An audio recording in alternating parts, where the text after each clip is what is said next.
Magandang umaga uli at magandang araw din kung hindi po kayo umaga nakatunghay ano. Salamat po sa inyong pagtunghay sa ating araw-araw na pagpapala. Manalangin po tayo, aming Ama, marami pong salamat sa araw na ito. Salamat po sa patuloy na tagumpay na nararanasan namin, sa patuloy na pag-iingat na nararanasan namin. Salamat po na ikaw po ang nagbubuhos ng biyaya at pagpapala. Ang iyong pagmamahal ang yumayakap sa amin at nag-iingat sa amin. Salamat po, Ama, sa pangalan ni Jesus. Amen, amen. Kayo po ba merong mga kilalang tao or kayo mismo nakaka-experience na lalo na mga magulang yung ubo pa lang o yung buntong hininga pa lang ng mga anak ay ramdam na natin kung ano ang nais nilang ipaabot. Nais ko lang pong magkwento ng konti. Yung nanay ko po, meron po yang palaki na 3 apo. Yung pinakapanganay na apo po yan ay hindi naman po hanggang sa paglaki, hanggang mga 5 years old ay nakasama niya yan sa bahay. Siya yung nag-alaga.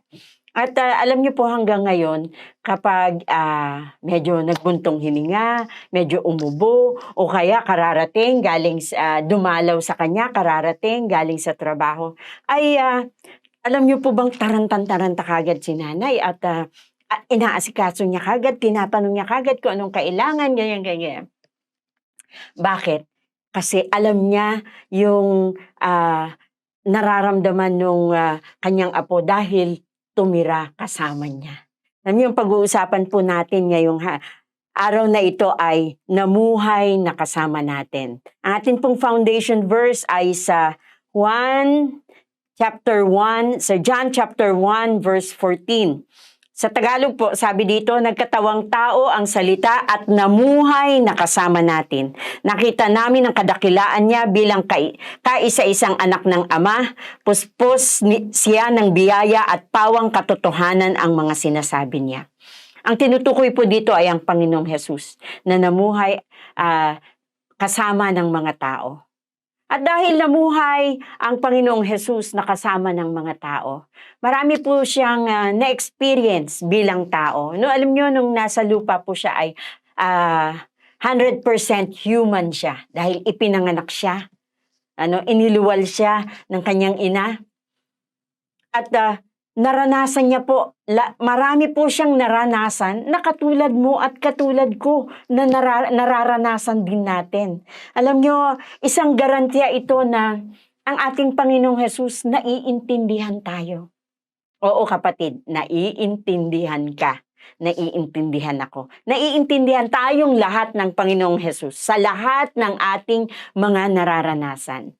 Kaya nga sabi ng Hebreo chapter 4 verse 15, medyo marami-rami po akong i-share na verses ngayon dahil may mga ilang punto po akong nais ipakita. Sabi po dito sa Hebreo chapter 4 verse 15, nadarama rin ng ating punong pari ang lahat ng kahinaan natin. Speaking of the high priest, ang tinutukoy niya po rito ay ang Panginoong Hesus. Sabi po dito, dahil naranasan din niya ang lahat ng pagsubok na dumarating sa atin pero hindi siya nagkasala. Ulitin ko yon, dahil naranasan din niya ang lahat ng pagsubok na nararanasan natin. Kapatid, probably sa tagal na ng pandemya, more than 18 months or around 18 months, ang dami nating naranasan. Maaaring nagkasakit, nagkulang naapektuhan ng negosyo, at dahil naapektuhan ang mga negosyo, naapektuhan ang mga pasok ng mga empleyado, our economy has been dwindling, talagang naapektuhan. Ganun din, maging ang quarantine ako, hindi napuputol. Nagkaroon na nga sila ng iba't ibang level, na iba't ibang pagkakatawag sa quarantine, di ba? Nilagay na ng alert level. So, sa dami ng naranasan natin, marami ng mga nangyayari. Kapatid, sabi ng Biblia ay naranasan din niya ang lahat. Maaaring sinasabi ng iba sa atin ay, Diyos kasi siya kaya nalampasan niya yun. Pero gaya ng sabi ko kapatid, He is 100% human at that time nang siya'y naririto. Mamaya po ay iisa-isahin natin ang mga ilang karanasan ng Panginoong Jesus na probably you and I are also experiencing. Probably ang ilan sa atin ay nagdaraan sa mga bagay na ito. At gusto tayong i-assure ng Biblia, bakit ni-record yung mga experiences ni Jesus na yon? Upang gusto tayong i-assure ng Biblia na hindi alien sa Panginoon or hindi foreign sa Panginoon. Alam niya eksakto kung anong nararamdaman natin. Marahil kung ikaw, kapatid, ay sinasabi mong, oo, alam ko yan. Alam kong nararamdaman ng Panginoong Jesus ang aking nararamdaman. Well, maraming salamat at alam mo, praise God, nauunawaan mo at marahil naranasan mo ang pagsama ng Panginoon.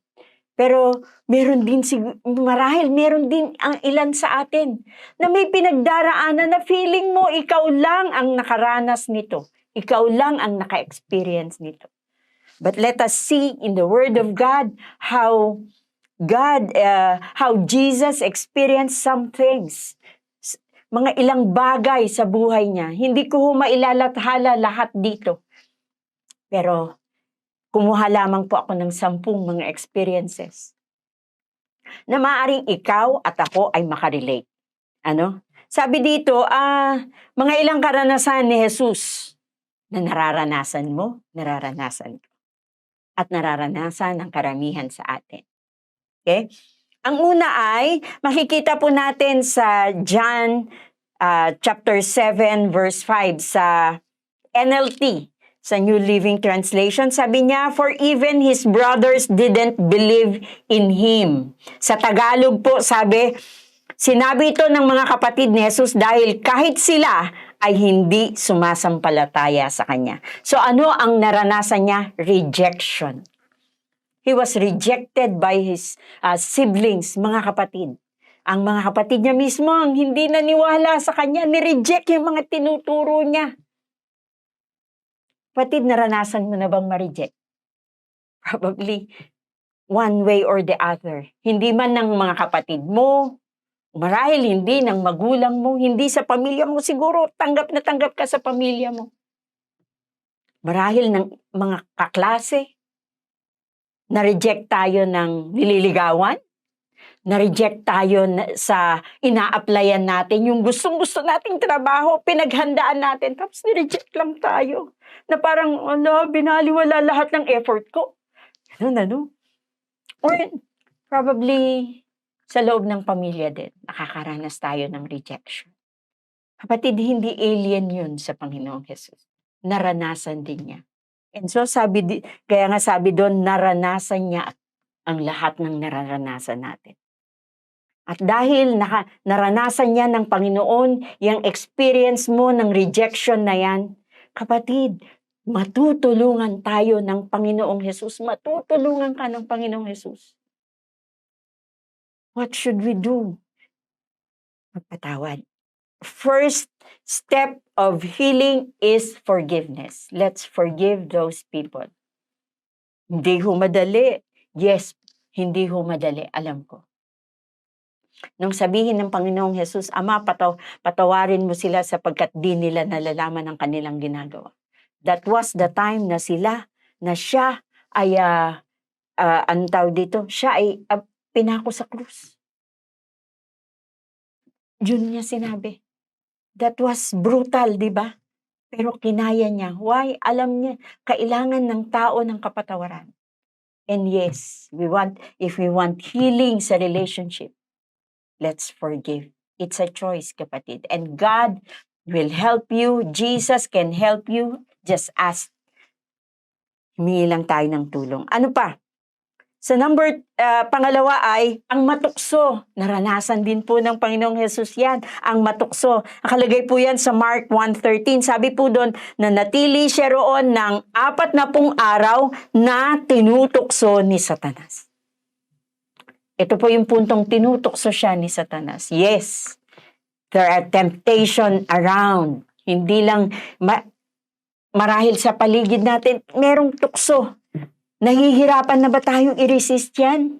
Sabi po ng Biblia, resist the devil. Submit yourself to the Lord and resist the devil. So pag-resist natin, he will flee. Gamitan po natin ang salita ng Diyos.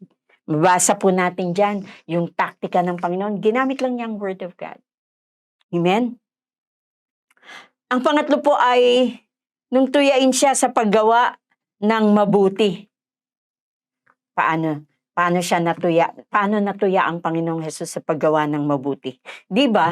Tuwing magpapagaling siya na during Sabbath ay nagagalit ang mga Pariseo at Saduceo hanggang sa gumawa sila ng paraan para mapako sa krus ang Panginoong Hesus. Probably, kapatid, you've done something good. Gumawa ka, binigay mo yung best mo, and somebody ay niridicule ka o tinuya yung ginawa mo. And yet, you've given your best. Nasaktan ka ba? Yes. Yes. Alam kong masakit yun. At nauunawaan ka ng Panginoon. Hingi tayo ng tulong sa Kanya upang mapatawad ang mga taong ito na lumalait sa atin despite ng mga ginagawa natin. Upang mapatawad natin sila at patuloy na makalaya sa sama ng loob na dulot nito. Amen? Ano pa? Naranasan din po ng Panginoong Hesus na maging mahirap. Sabi po niya sa Mateo 8:20. Pero sinagot siya ni Hesus, may mga lungga ang mga asong gubat, may mga pugad ang mga ibon. Ngunit ako na anak ng tao ay walang sariling tahanan na mapagpapahingahan. Naranasan din po ng Panginoon ang maghirap. Sabi nga ng Biblia, He became poor that we might become rich. Yes, kapatid. Nagsasawa ka na ba sa hirap na nararanasan mo, sa kawalan ng pera, kakapusan? Yes, kapatid. He became poor that we might become rich. Yan ang pangako ng Panginoon sa bawat isa sa atin. Amen? Praise God. Ano pa? Naranasan din ng Panginoon ang matraidor. He was betrayed. Sabi po sa John chapter 13 it's on the story ng tatraido rin siya ni Judas. Sabi po dito, pagkasabi nito ni Jesus, labis siyang nabagabag, sinabi niya, ang totoo, tatraido rin ako ng isa sa inyo.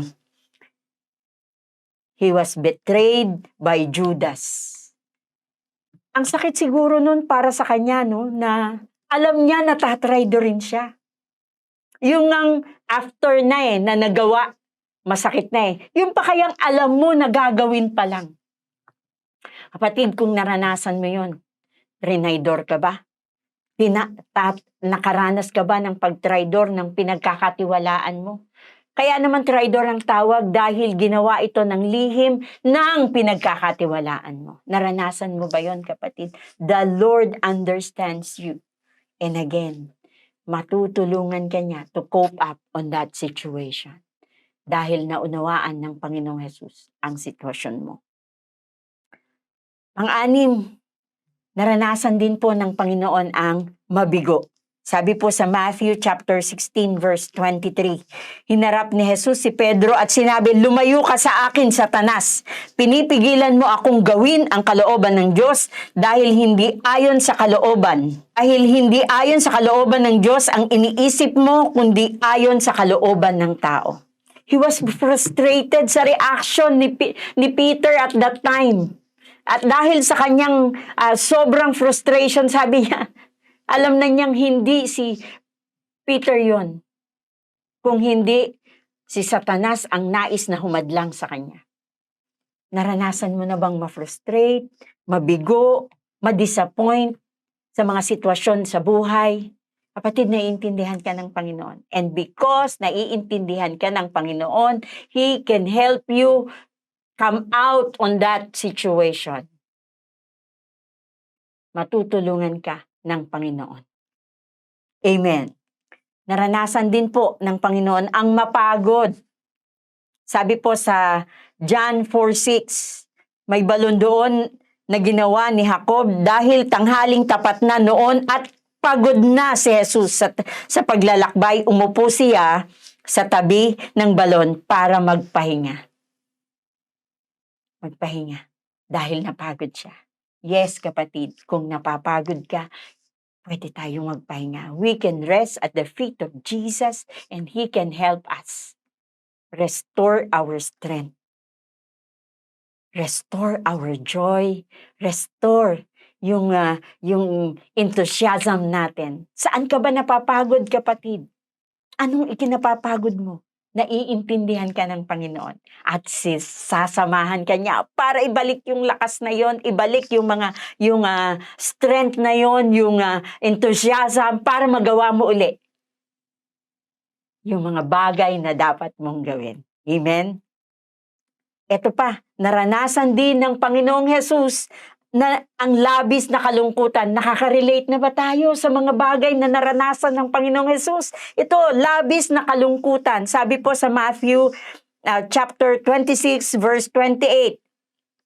Sabi niya at sinabi niya sa kanila, para akong mamamatay sa labis na kalungkutan. Dito lang kayo at magpuyat. Yes, kapatid, naiintindihan ng Panginoon kung may labis kang kalungkutan. Was it because we lost someone? Was it because meron tayong mga pinagdaraanan na sobrang kalungkutan ng dala sa atin? Kapatid, naiintindihan ka ng Panginoon. And He is willing to help you out. Makalabas dyan sa kalungkutan na yan.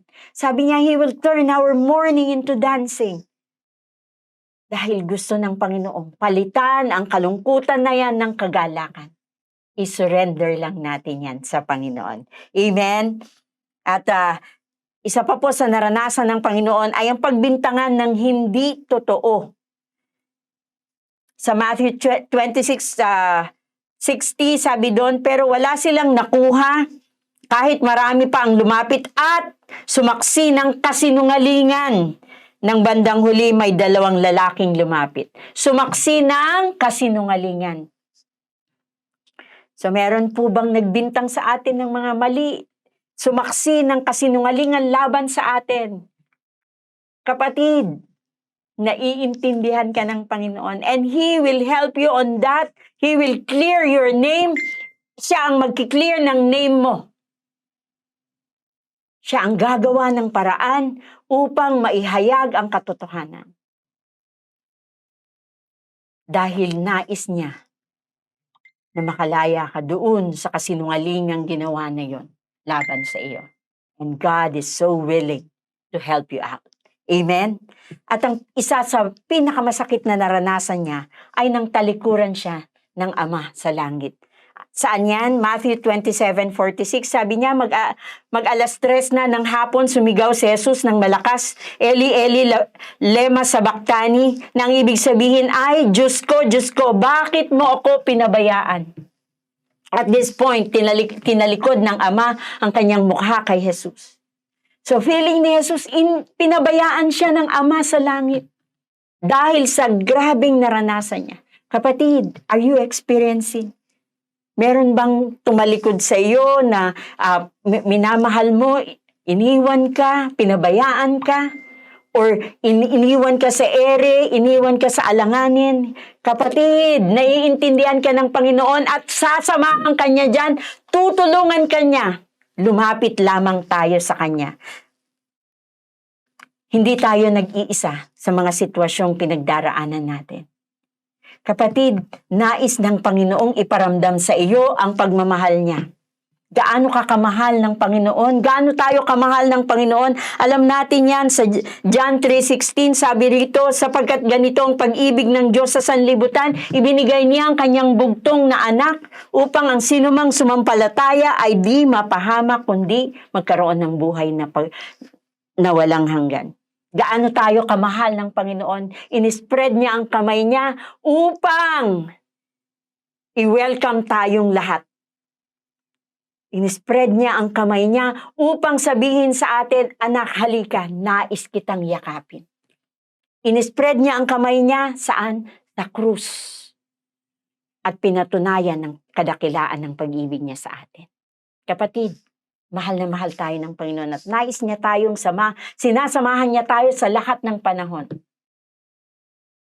He can identify with our situation.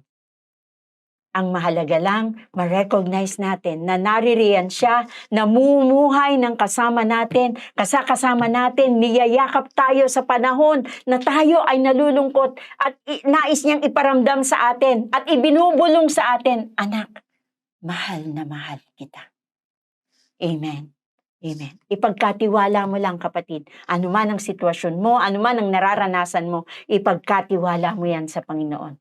Dahil mahal na mahal niya tayo. Mahal na mahal ka niya. Amen. Amen. Sige po, manalangin tayo. Aming Ama, maraming salamat po, Panginoon, na muli ay pinatunayan mo sa amin na naiintindihan mo ang aming mga sitwasyon, ang aming mga pinagdaraanan at nais mo, Panginoon, na iparamdam sa amin ng iyong pagmamahal. Nais mo, Panginoong, makalaya kami sa mga sitwasyong ito, Panginoon, na nararanasan namin. At naiintindihan mo kami. Salamat po, Panginoon. Salamat po for that freedom. Salamat po, Lord, for turning our mourning into dancing. Salamat po, Panginoon. Tulungan mo kaming patawarin ang mga taong nakapanakit sa amin. Nais po namin ang kagalingan ng aming mga puso, ng aming mga damdamin, Panginoon. Salamat din, Lord, that you became poor, that we might become rich. Lord, na ang mga kakulangan na ito ay hindi ito ang permanenteng sitwasyon namin. Ang kakulangan, ang kakapusan, ang kawalan ng pera, hindi ito ang permanenteng sitwasyon namin dahil diniklara mo na sa iyong salita, Panginoon, that we can become rich. Salamat, Lord, sa kadakilaan ng pag-ibig mo. Salamat sa biyaya mo, sa pagmamahal mo, at sa habag mo. Lord, patuloy akong nagdideklara ng kagalingan sa lahat ng may sakit na nakatunghay ngayon. Nagdideklara ako ng kapayapaan, ng kagalakan sa bawat tahanan, ng kaligtasan sa bawat tahanan na nakatunghay ngayon. Salamat po sa kaayusan ng relasyon ng mga tao, Panginoon, na nakatunghay ngayon. Salamat po. And Lord, thank you for that assurance that you are with us. Kasama ka namin, Panginoon. Salamat po. Father, we bless you and we thank you. We give you praise and honor. In Jesus' name, we pray. Amen and amen. Maraming salamat po sa pagtunghay. Muli, tumunghay po ulit tayo araw-araw para sa mga pagpapala ng salita ng Diyos. God bless you!